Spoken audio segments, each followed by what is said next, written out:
J'imagine que vous avez vu passer cette news lors de l'AI Day, qui est en gros un événement consacré à l'intelligence artificielle. Elon Musk et donc la société Tesla ont annoncé qu'ils étaient en train de développer un robot humanoïde appelé le Tesla Bot, et ça ressemble à ça. Voilà. Qu'est-ce que vous en pensez? Ce robot, le Tesla Bot, devrait être capable de réaliser certaines tâches, des trucs plus ou moins complexes, des choses plus ou moins dangereuses, aider dans le quotidien, etc. Alors vous l'avez vu, d'apparence il est humanoïde, il a une tête, des bras, des jambes, un torse, un corps, enfin bref, on dirait un humain quoi. Et clairement, tu le mets dans la pénombre avec une petite lumière derrière, tu crois direct qu'il y a quelqu'un chez toi en fait.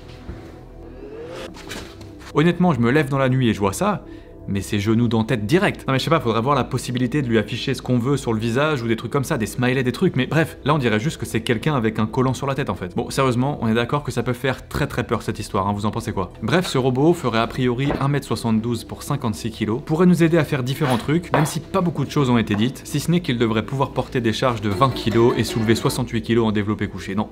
Ça c'est pas vrai. Mais il pourra soulever 68 kg par contre. À première vue, cette annonce, elle peut sembler un petit peu bizarre. Tesla, on se dit tous que voilà, c'est une société de voitures. Pourquoi est-ce qu'un robot humanoïde serait en développement chez Tesla? Déjà, Elon Musk définit lui-même sa société comme étant une société de robotique, parce que ses voitures sont ni plus ni moins que des robots sur 4 roues, c'est lui qui le dit. Des robots qui savent t'emmener d'un point A à un point B, et ça, dans l'idée, de manière de plus en plus automatique, jusqu'à arriver à un système de conduite potentiellement entièrement autonome. Ça c'est le but, et c'est comme ça qu'il voit sa société, une société de robotique. Et quelque part, ce point de vue, pourquoi pas? Mais il y a quelque chose d'autre qui va lier de très près, vraiment très fortement justement, ces fameuses voitures autonomes et potentiellement les futurs Tesla Bots, et je pense que ça peut nous aider à comprendre pourquoi une telle entreprise prend ce parti pris de sortir un robot. Comme ça on dirait que c'est un peu random, que ça sort de nulle part, mais pas tant que ça en fait. Les voitures Tesla ont une technologie embarquée absolument folle, tant au niveau matériaux, ingénierie, électronique ou encore algorithmique. Actuellement on sait que la société travaille sur un système de conduite entièrement autonome, sans l'aide d'un humain finalement en fait pour contrôler la voiture. Aujourd'hui c'est encore un système semi-autonome qui est en place, mais ça reste l'un des meilleurs, les plus performants de l'industrie. Cependant, ce semi-autonome va tendre de plus en plus vers de l'autonomie totale,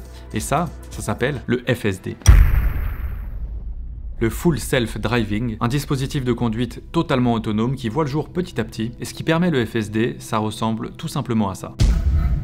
Ça paraît pas grand chose, hein. C'est simplement une petite puce, où en réalité il faut plus le voir comme un genre d'ordinateur, même si ça a plus une espèce de gueule de puce électronique. Donc cet ordinateur FSD présent dans les voitures sera tout simplement également présent à l'intérieur des fameux Tesla Bots. D'où la connexion importante entre les deux justement. C'est ce qui va donner vie au robot. Ce sera un petit peu comme, vous pouvez voir ça comme son cœur électronique. Ou plutôt si on devait comparer ça à un organe humain, ce serait plutôt le cerveau. Et c'est là le but ultime de ces sociétés, pour que ces voitures, donc en gros des robots roulants, ou des futurs robots de maison fonctionnent le mieux possible, il faut réussir à créer la meilleure simulation de cerveau possible. Et clairement, le cerveau, c'est quelque chose de très complexe à comprendre, donc lorsqu'il s'agit de le reproduire, bah c'est pas évident.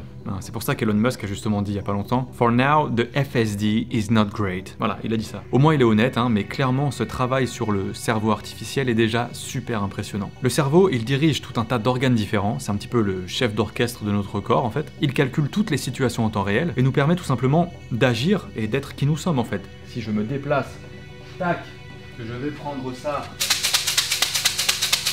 et faire ça, c'est grâce au cerveau, entre autres. Le cerveau qui dirige l'ensemble de mon corps et donne les bonnes impulsions à tout. Enfin bref, voilà, chef d'orchestre. Sans le cerveau, on fait rien en fait. Greffe-moi un foie, transplante-moi des poumons, c'est quelque chose d'envisageable, même si c'est compliqué, ça reste faisable. Mais par contre, greffe-moi un cerveau, là c'est...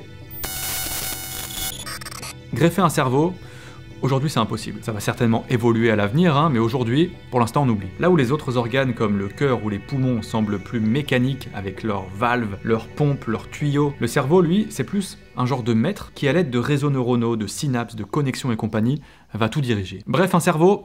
Gros délire. Donc les personnes derrière les intelligences artificielles tentent de plus en plus de se rapprocher des capacités du cerveau. Et c'est vrai que si tu regardes ça d'un point de vue plus schématique, le Tesla Bot qui possédera donc cette puce FSD va recevoir des informations des différentes caméras, les mêmes que les voitures au passage, va analyser ces différentes informations à l'aide de capteurs notamment, capteurs à ultrasons par exemple, qui permettent de savoir où se trouvent les obstacles, savoir s'ils sont durs ou mous carrément, faire bouger différents moteurs en fonction de ces analyses. Et ça répété en boucle pour pouvoir évoluer et effectuer les tâches pour lesquelles il a été conçu. Perception, planification, action. Encore et encore.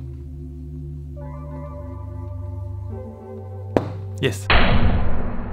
Les voitures Tesla, comme les Tesla Bots, analysent tout le temps. C'est obligé pour bien fonctionner. Je sais que dit comme ça fait un petit peu flipper, mais il n'y a pas besoin d'aller jusqu'à des voitures Tesla ou des robots Tesla pour avoir peur de ce genre de truc en fait. Votre téléphone analyse tout le temps aussi en fait. C'est pour ça qu'il peut faire « Dis Siri ». Es-tu un robot? Je ne parle pas aux gens qui lisent des pages Wikipédia. C'est vrai que Siri n'est pas le téléphone, Siri est un programme. Bref, vous connaissez. Ok, ces voitures et les Tesla bots vont jusqu'à utiliser des réseaux neuronaux qui eux sont créés par un supercalculateur. Des réseaux qui permettent, après analyse des données, de percevoir l'environnement, de le comprendre, et donc de faire face à des dizaines de milliers de situations différentes.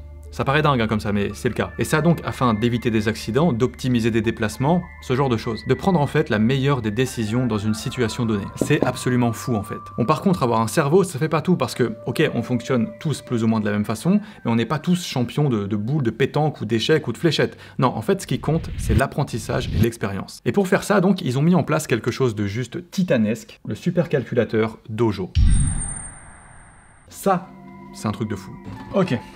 Pour pouvoir faire tous ces calculs, dans le cas d'un risque d'accident de la route par exemple, il faut que les réseaux de neurones aient appris dans le dojo justement ce qu'est un feu rouge, ce qu'est un piéton, ce qu'est un obstacle, en ayant vu des milliers voire des millions d'exemples qui servent donc d'expérience pour pouvoir apprendre et savoir qu'il faut ralentir en fait, ou éviter un truc, ou en tout cas gérer la situation. Tout cet apprentissage va pouvoir orienter le robot vers la meilleure des décisions, c'est comme ça que des voitures autonomes arrivent à éviter des accidents. Sauf que ça demande une puissance de calcul absolument énormissime. Surtout dans le cas d'une voiture 100% autonome, genre ces calculs-là, ça marche pas avec un MacBook Pro, tu vois. Pour faire simple, ils ont développé une puce, la puce D1, qui a déjà, elle, une bonne puissance de calcul. Ils en ont mis plein, les unes à la suite des autres, pour faire genre une gigabarrette bien vénère. Et ces barrettes-là peuvent aussi, en fait, être superposées. Ils comptent arriver comme ça à une puissance de calcul de 1,1 hexaflop.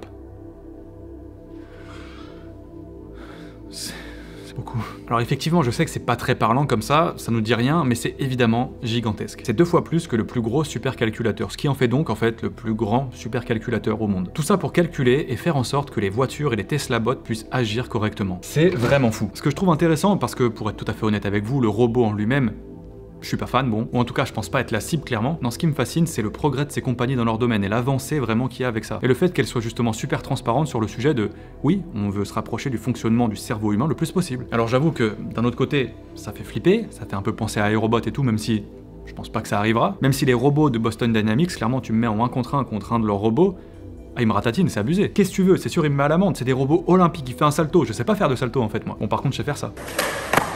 Et pas lui. Mais bon, je suis sûr que dans 10 ans, il saura le faire. Et ça me dégoûte. En fait, je me dis que, au-delà d'une simple annonce de on va sortir un robot, l'année prochaine, c'est des prototypes, ils vont vous aider à faire vos courses, à pousser vos caddies, à vous aider à vous endormir, à vous faire du thé, j'en sais rien. Parce que pour l'instant, c'est un peu vendu comme ça. En fait, il y a une technologie embarquée tellement bourrine et qui va certainement continuer d'évoluer sans arrêt. Et clairement, on n'est pas prêt de voir ce qui va arriver dans les années à venir. Ça va être assez fascinant, je pense, bien que peut-être un peu effrayant parfois. Qu'est-ce que vous en pensez? Qu'est-ce que vous pensez de cette news? J'ai pu m'entretenir avec des gens de la communauté de la robotique et de l'intelligence artificielle et clairement, ils sont très mitigés sur le sujet. Je remercie particulièrement Antoine Cully qui était un spécialiste dans le domaine et qui m'a aidé sur la rédaction et la correction de ce script. Merci à toi, je vous mets son Twitter dans la description. J'espère que vous avez apprécié cette vidéo, n'hésitez pas à me partager vos news un petit peu scientifiques qui ont attiré votre attention ces derniers jours. Quant à moi, je vous dis comme d'habitude, à très bientôt, à la prochaine car la science n'attend pas.